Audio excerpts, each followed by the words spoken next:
up in a coaching family, and my dad was my high school football coach. He's in a family of 5 boys, and he has 1 sister. But my Uncle Jim, the oldest, kind of, I guess, probably got everybody started in football. He was the first one to play high school football. And my Uncle Glenn followed him, then my Uncle Bob, then my dad, then my Uncle Bill. And as it would be, as they all went off to college, they all played college football, and then all became teachers and football coaches. And then as we grew up, my generation, my brother and I, my cousins who were sons of those 5 brothers, we all went into coaching. There's 7 of us who are sons of those 5 boys that went into coaching. So really, I just got a great family and a family that loves sports and loves football and really is passionate about what it can do for young people. And so that's how I got into coaching and got into football and can't imagine doing anything else. Well, the traditions we have here are all thanks to Irk Russell. Irk took over this program in 1981, right after Georgia had won the 1980 national championship. He was the defensive coordinator, and Georgia Southern hadn't had football since the World War II era. And he came in and just ignited an excitement and a passion for college football in Statesboro, Georgia, where it was non-existent. And I think everybody was excited about Irk because they all knew Irk. And there's a lot of football fans down here. People love football in the fall. They love it year-round here in Georgia. But so much excitement surrounding the hiring of Irk Russell in this town. And he came here and with absolutely nothing, not a practice field, not a football, not a cleat, a helmet, anything. Started this program with a bunch of walk-ons, and you know, when you hear the stories and the names, man, it's just a ragtag bunch of guys, and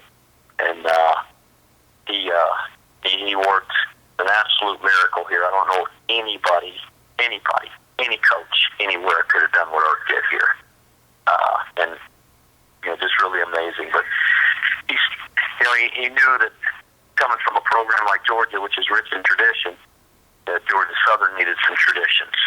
And they tore some trees down and built the practice fields down by a drainage ditch in between Highway 301 and Highway 67 at the north end of our campus. And he deemed that drainage ditch Beautiful Eagle Creek, and said that the waters of Beautiful Eagle Creek had magical powers in them, and he'd have guys dip their sore ankles down in the creek, and he got to where he took jugs of that water on the road with him in the playoffs and anointed the field, and just did things to get his team to rally around him and the belief that they were supposed to win. We've got, I think, the best uniforms in America. Traditional.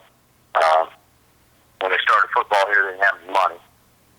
The cheapest uniforms were plain white pants, a plain jersey with a number on the front and a number on the back. So that's what they ordered.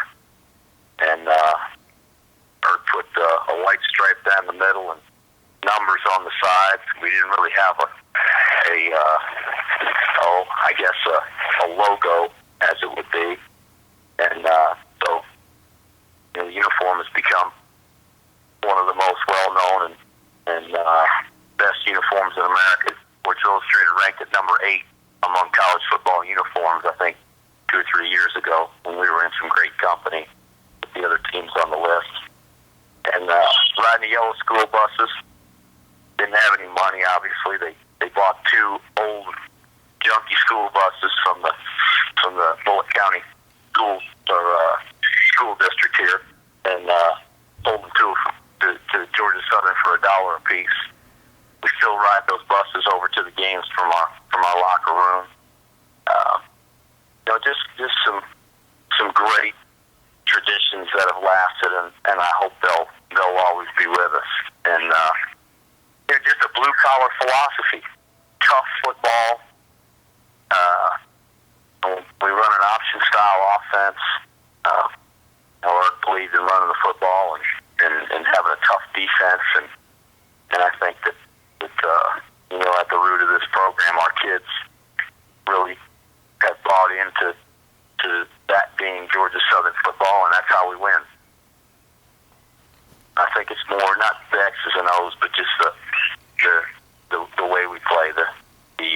toughness that we demand, and the heat and the gnats, and it's practice at 2:45 in the afternoon here in the middle of August might be the hottest place in the free world. I mean, it's 106, and just drenched in humidity, and but I think it creates an environment where it's really tough on the players, and I think I hope it does. I hope it hardens them and it makes them tougher. Well, obviously, I think everybody recognizes that because it's unique, because it's not an offense that everybody runs every week. It's a little bit more difficult to have a game plan in place from week to week to defend the option. A lot more people are doing it. You saw that in a lot of the BCS games, the championship game a year ago between Auburn and Oregon.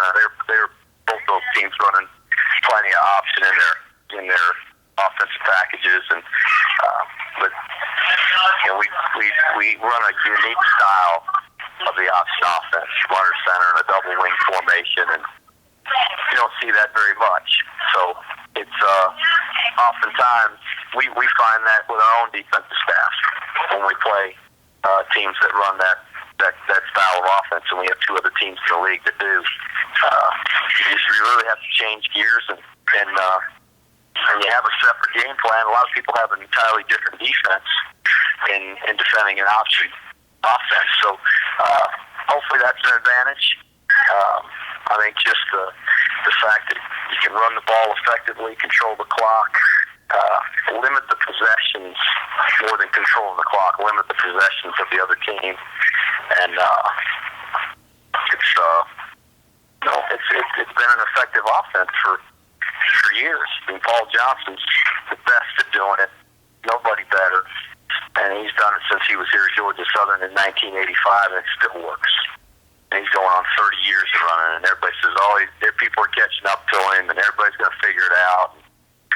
That's a bunch of baloney. They haven't figured it out yet. They're not going to. He does a great job. And I think it's just the job that he does. And there's other coaches like him that are really, really good at what they do. And, people are always going to have a tough time defending those teams. And people defend us well. And we ran into that this year. We played up at North Dakota State. I thought that team was very well coached and really tough. And I've got a great admiration for Coach Bowl and his staff and the job that they did. And but I think we really just try to coach our offense and our offensive guys that it's a mindset that we're gonna play a physical brand of football, and hopefully our guys believe that and buy into that and try to play that way. Well, it's a great league, and it is extremely competitive.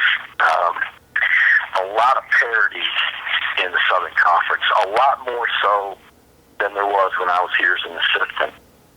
Well, any time that an individual is recognized on a national level, it brings positive attention to our program, and that's I'm thrilled for Georgia Southern when that happens, but I'm also very excited for those kids individually. Adrian Moore, very deserving. Adrian holds the FCS record for the most consecutive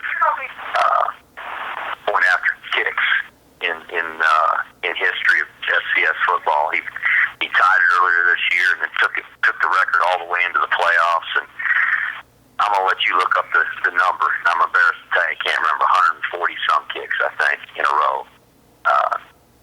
Charlie Edwards, our punter, was his holder, and Carter Jones, the long snapper. Those three, that trio, was a part of every single one of those kicks.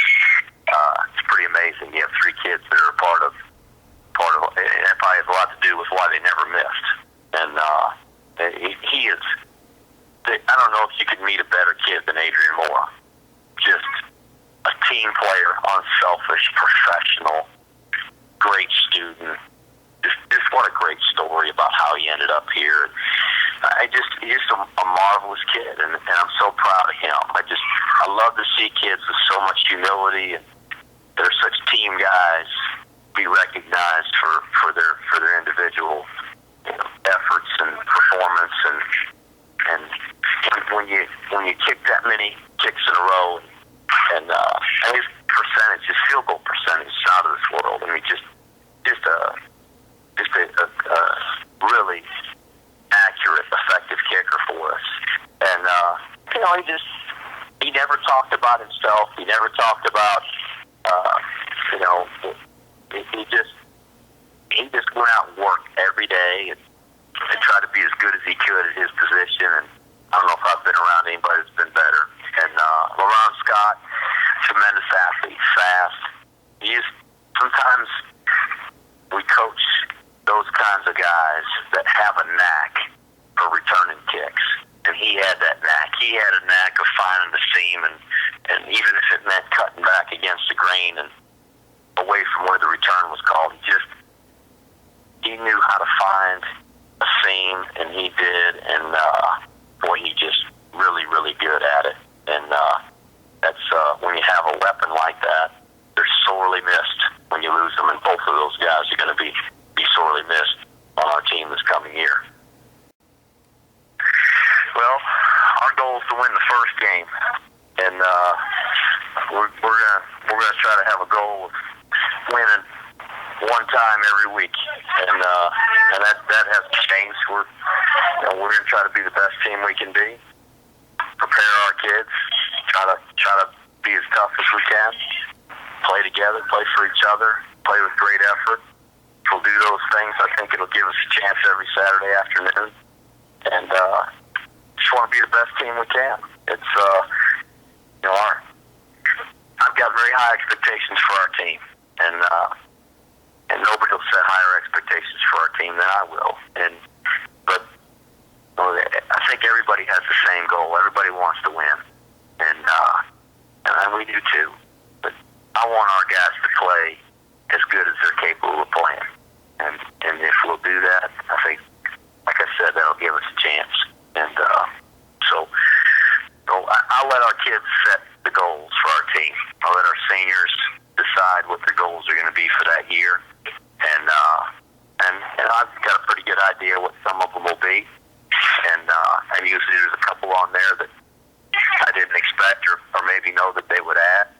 But I'm excited about this season. We got a lot of kids that have played that are going to be coming back. But I'll be anxious to see what the kids do that are taking the places of some of the key guys we lost, because we lost some really, really good players and guys that meant a lot to our football team and made a difference in our opportunities to win in last year. So, that's college football. You don't get to draft new ones or re-sign them to a longer contract, or you go out and recruit. You get guys that you think fit your system, and try to do the best that you can with them, and that's what we're trying to do. We're trying to bring these young guys along and develop the players that we have, and try to have a good football team, and that Georgia Southern will be proud. Well, I only have one hobby outside of football, and that's spending time with my family. Everything I do away from football involves my family. I'm not a golfer. I love to fish, but if I'm doing that, I'll take my girls fishing with me, or find a way that I can include them.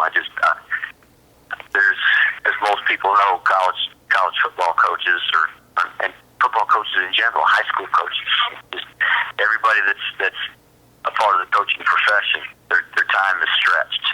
We have young people that are relying on us, and it's our obligation to do all we can to help them have a great experience as athletes and here, as student athletes at Georgia Southern. And when I do have time, I try to go home and spend it with my family, my wife. I got 3 beautiful girls, and we just anything I can do with them. That's what I enjoy doing. Probably the most influential people in my life are my parents. My dad was a coach, so as I said, he was my high school coach. He grew up around football, running around on the practice fields. And my mom was a teacher, and they're both great people. They still come to all the games. They live in the Midwest. They drive down for every game, and they're great parents. They had tremendous influence on me. My name's Jeff Monken. I'm the head football coach at Georgia Southern, and appreciate all the Georgia Southern fans, the Eagle Nation, representatives of this great university everywhere for tuning in, and go Eagles.